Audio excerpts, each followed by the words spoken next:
இப்ப புரிஞ்சிருக்கோம். இது சரியாகிறதோ இல்ல நிரந்தரமா நாங்க பிரியறதோ உங்க கையில தான் மாமா இருக்கு.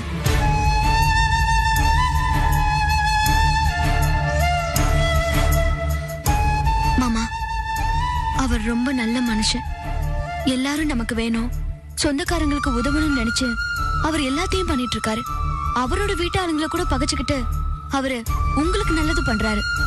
ஆனா அவர் இவ்ளோ பண்ணியும் அவருக்கு கெட்ட பேர் தானே மாமா. எதுக்கு ஒரு மனுஷன் நல்லது பண்ணியும் கெட்ட பேர் வாங்கணும்? அவருக்கு என்ன அவசியம் இருக்கு? தனாக்கா பண்ற கூத்துல அவருக்கு ஏற்படுற சங்கடம் கொஞ்சம் நெஞ்சம் கிடையாது மாமா. ஆனா தனாக்கா கிட்ட எவ்வளவு சொல்லியும் இதெல்லாம் புரிஞ்சுக்கிறதே கிடையாது.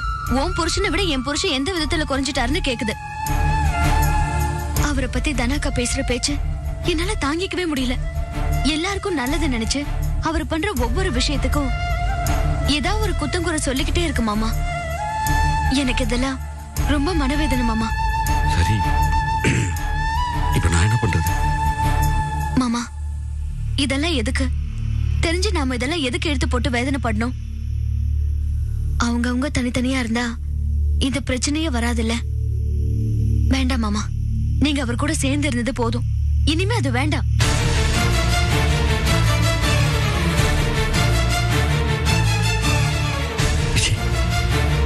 மாமா, நான் தெளிவா சொல்றேன். நீங்க அவர் கூட வேலை பார்க்கிற வரைக்கும் நான் அந்த வீட்டு பக்கமே போக மாட்டேன். ஆனா அவருக்கு இதுல சுத்தமா உடன்பாடு இல்ல. நீ வேணா கோச்சுக்கிட்டு போ, உங்க அப்பா வீட்லயே இருந்துக்கோ, அதுல எனக்கு எந்த கஷ்டமும் இல்லைன்னு சொல்லிட்டாரு. ஆனா எக்காரணத்தை கொண்டும் போஸ் அண்ணன் என் கூட தான் இருப்பாருன்னு சொன்னார். கோபி அப்படித்தான் சொல்லிருப்பாப்ல. ஆமா, அவரு ஏதோ நினைப்புல பேசுறாரு. ஆனா இது சரி வராது. இது இப்படியே போயிட்டு இருக்கிறதும் சரியில்லை. எத்தனை நாளைக்கு தான் எல்லாருமே வேதனைப்படுறது? தனித்தனியா ஆயிட்டா ஒரு 2 நாளைக்கு வேதனை இருக்கும், அதுக்கப்புறம் எல்லாமே சரியாயிடும்.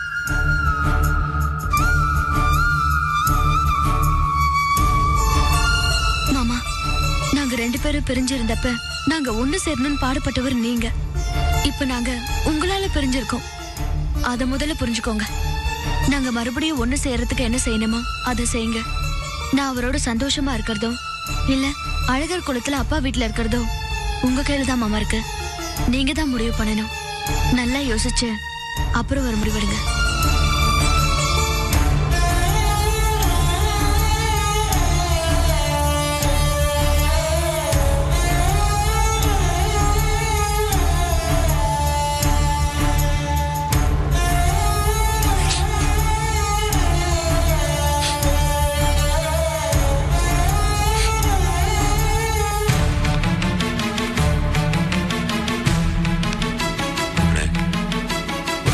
பண்ணிக்கோங்க.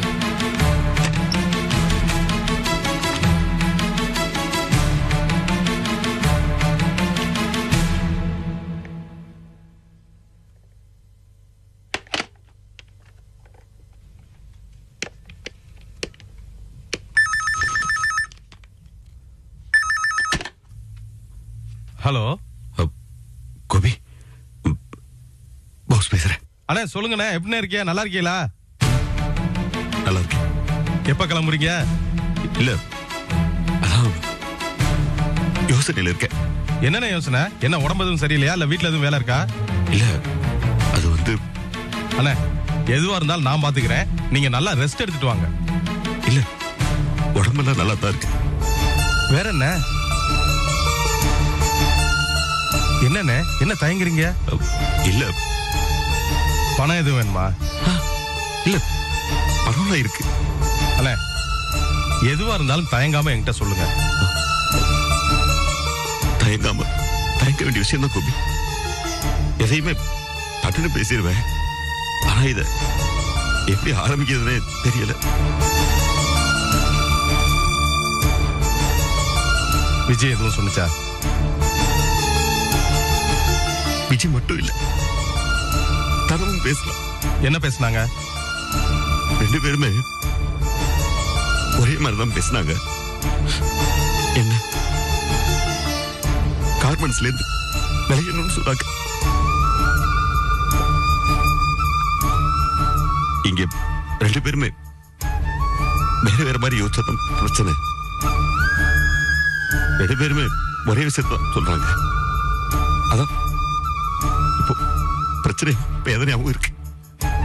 அவங்க அப்படி பேசுனதுல எனக்கு ஆச்சரியமே இல்லைண்ணே. ஏன்னா எப்பவுமே அவங்க அப்படித்தான் பேசுவாங்க. ஆனா இந்த விஷயத்தை நீங்க என்கிட்ட சொல்றதுக்கு இவ்வளவு சங்கடப்பட்டு பேசுறீங்கல்ல, இதுதான் எனக்கு ஆச்சரியமா இருக்கு. இங்க ரெண்டு பேருமே ஒரே விஷயத்தை தான் சொல்றாங்க. கார்மெண்ட்ஸை விட்டு வெளியேறணும்னு. சரின்னு நான் அவங்க சொல்றதுக்கு தலையாடிட்டு போயிட்டா பிரச்சனை இதோட முடிஞ்சு போயிடும். இல்ல கண்டுக்காம கூட விட்டுறலாம். ஆனா எனக்கு அவங்க சொல்றது ஒத்துக்கலாம் போல் தோணுது.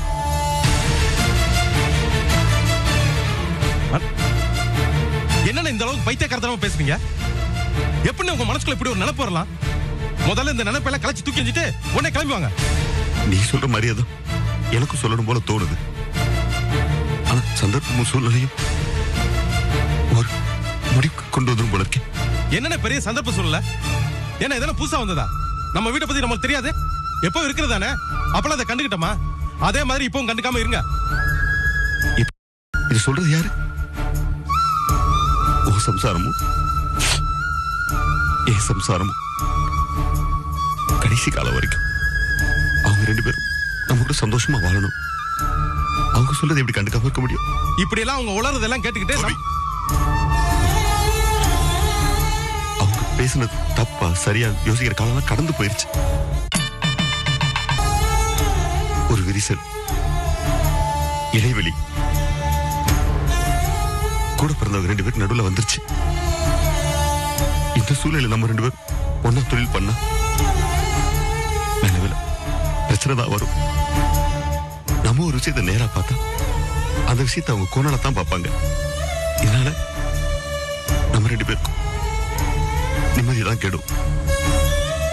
அது மட்டும் இல்ல, இன்னைக்கு நடந்துகிட்டு இருக்க பொம்பளைக்கு சண்டை ஏதாவது ஒரு சூழ்நிலையில அவங்களுக்கு சண்டையா மாறிட்டா என்ன நம்மளுக்குள்ள என்னைக்காவது ஒரு நாள் இப்படிலாம் நடக்கும்னு நினைக்கிறீங்களா? இல்ல, நடக்காது. நீயோ நானோ சொல்ல முடியாது.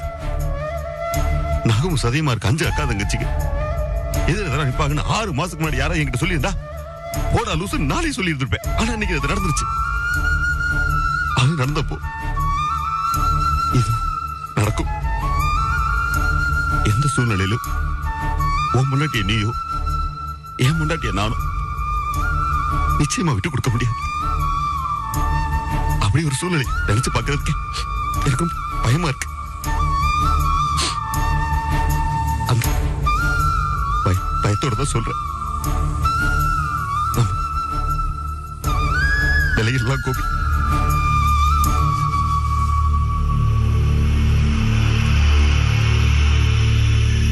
எவ்வளவு பெரிய வார்த்தைய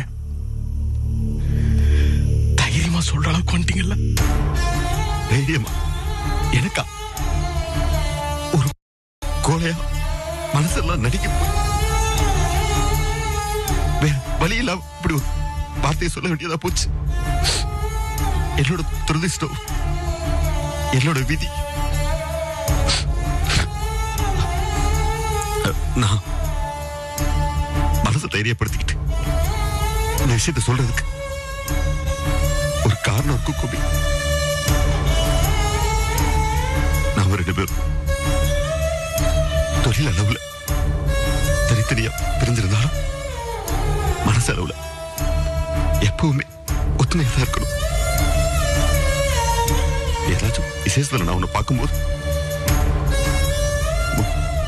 முகத்தை திருப்பிட்டு போற சூழ்நிலை வந்துச்சுதான் என்னால தாய்க்க முடியாது கோபி. அந்த சூழ்நிலை எந்த காலத்திலயும் வந்துடக்கூடாது. அதெல்லாம் வந்துடும் பயந்துதான் நான் விலையில்லான்னு சொல்றேன்.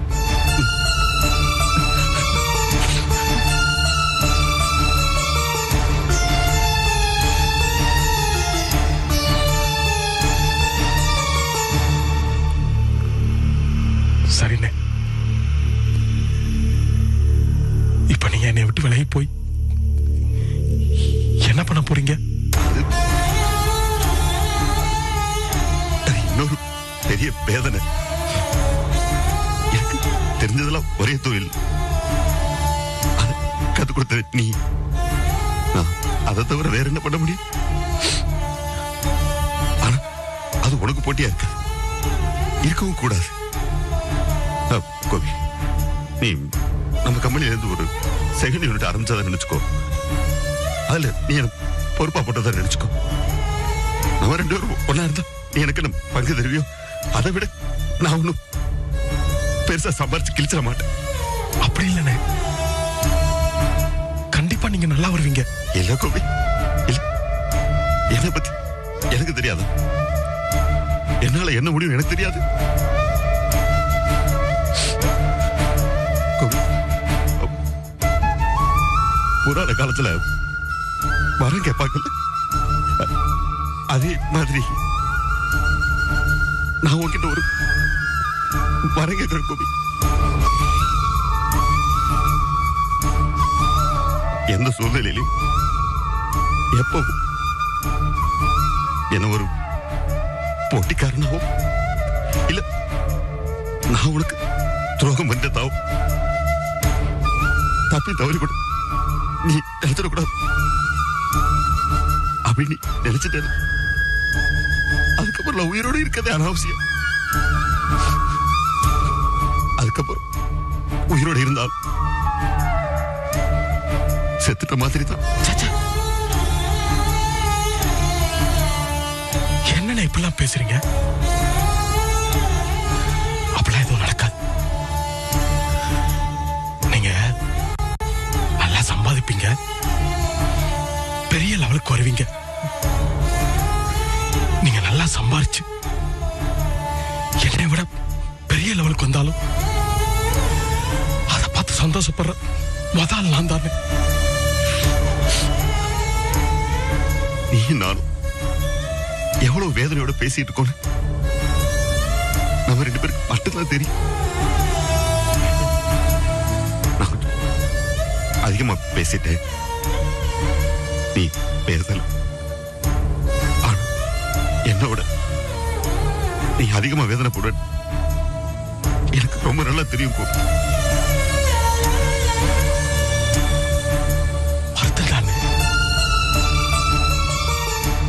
அது இல்லாம எப்படி இருக்கும்?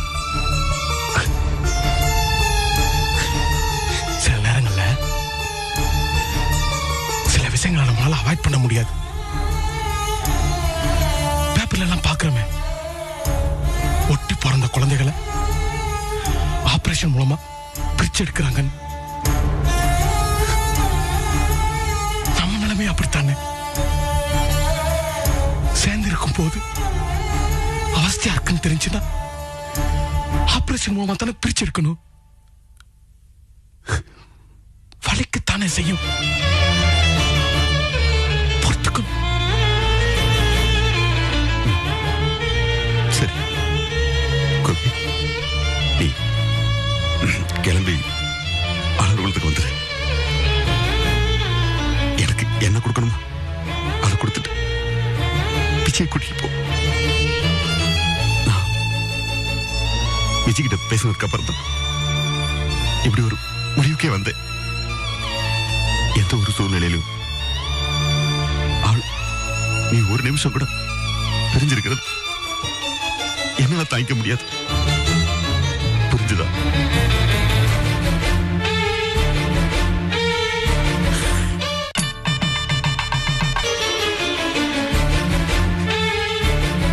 புரியுதுன்னு எனக்கு எப்பவுமே உங்களை பத்தி நல்லா தெரியும்.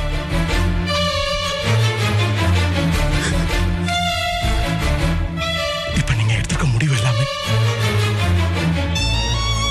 இதுல கொஞ்சம் கூட உங்களோட சுயநலம் இல்லைங்கிறது எனக்கு நல்லா தெரியும். எனக்கு இது போதும். எனக்கு என் மனசோட காயத்துக்கு மருந்து போட்ட மாதிரி இருக்கு. இந்த ஒரு வார்த்தை போதும். இந்த ஒரு வார்த்தை போதும். நேர்ல வரேன்.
Excuse me Yes, sir. Nirmala அவங்க எந்த வார்டில் ஃபர்ஸ்ட் இருக்காங்க? ஃப்ளோர்ல போய் பாருங்க sir. Thank you. Okay, sir. வாலிலா. ரவி வாங்க. நிர்மலா எப்படி இருக்காங்க? நல்லா இருக்கா? விஷயம் கேள்விப்பட்டோம், அதான் குழந்தைய பார்த்துட்டு போலான்னு வந்தோம். சரி, எந்த ரூம்ல இருக்காங்க? இதோ நான் கூட்டிட்டு போறேன். வாங்க உள்ள வாங்க. பார்த்து வரீங்க. பாட்டி எப்படி இருக்கீங்க பாட்டி? நல்லா எப்படி இருக்கீங்க அத்தை? வாம்மா, நல்லா இருக்கேம்மா. இல்ல எந்திரிக்காத நிர்மலா, ஸ்டெயின் பண்ணிக்காத. பரவாயில்ல. ராசம், நான் வெளியில இருக்கேன். ஓய் செல்லோ. இந்தாங்க அத்தை. எதுக்குமா இதெல்லாம்? என்னங்க அத்தை நீங்க? நிர்மலா குழந்தை முதல்ல பார்க்க வரோம். வரும்போது வெறும் கையை வீசிட்டு வர முடியுமா? அதான் இந்தாங்க. எங்க அத்தை சரோக்கா இல்லையா? ஓஹோ, குழந்தைய பாக்குற மாதிரி அக்காவை பாத்துட்டு போலான்னு வந்தியா? இல்ல அத்தை, நீங்கெல்லாம் இருக்கும்போது சரோக்காவும் இருப்பாங்க இல்லையா, அதான் கேட்டேன். அண்ணி வீட்ல இருக்காங்க. ஓ அப்படியா? ஆமா, எல்லாரும் இங்க இருந்தா எப்படி? நட்ராஜ் வேற பாத்துக்கணும், சமையல் எல்லாம். ரவி, உங்க அம்மா தவறி போனப்போ என்னால வர முடியாம போயிடுச்சுப்பா. அந்த நேரம் எனக்கு உடம்பு முடியாம போயிடுச்சு. நீ எதையும் மனசுல வச்சுக்காதப்பா. நடந்த எல்லா விஷயத்தையும் மாணிக்க மூலமா நான் கேட்டு தெரிஞ்சுக்கிட்டேன். அதனால என்னம்மா, அதான் மாணிக்க அண்ணா வந்தாங்க, சரோ அண்ணி வந்தாங்க. வயசான கடைசியில உடம்ப பாத்துக்கிறது தானே நல்லது. நல்லது கெட்டதுக்கு போறதுக்கு தான் எல்லாரும் இருக்காங்களே. நீங்க வரணும்னு நான் எதிர்பார்க்கல. ஆனா முடிவுல இருக்கேன்.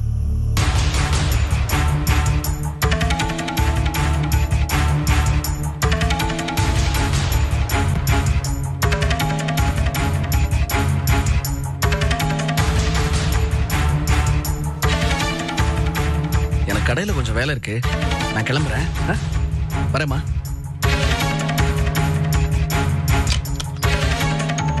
சந்தோஷ் எங்கீங்க? அவர் பாண்டிச்சேரியில இருக்காருப்பா. குழந்தைய வந்து பாக்கலையா? இது வரைக்கும் வரல, வருவாரு. நான் கூட கொஞ்ச நாளைக்கு முன்னாடி அவரை பார்த்தேன். எப்ப பார்த்த? கொஞ்ச நாளைக்கு முன்னாடி பார்த்தேன்.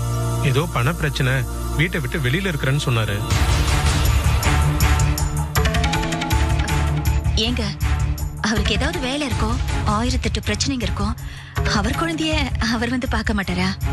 அது வந்து டைம் ஆச்சு, கிளம்பலாமா? ம். அத்தை, நாங்க கிளம்புறோம். உடம்ப பாத்துக்கோங்க. சரிம்மா, போயிட்டு வர நிர்மலா, சரி. உடம்ப பாத்துக்க. வரேம்மா. வாங்க.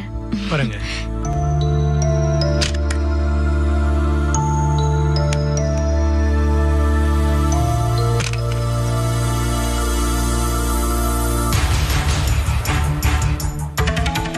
பாத்தேடி உன் புருஷனை சரியான லூசா வந்து வாச்சிருக்காரு. இவன்லாம் ஒரு ஆளுன்னு இவங்கிட்ட நம்ம பிரச்சனை எல்லாம் சொல்லி அசிங்கப்படுத்திருக்காரு பாரு. பிச்சைக்காரத்தனமா இப்படியே எல்லார்கிட்டயும் போய் உளறி வைக்கிறது. இன்னும் எவங்கிட்ட எல்லாம் போய் என்னெல்லாம் உளறி வச்சிருக்காரோ. உருப்படாத மனுஷன், விளங்காத மனுஷன்.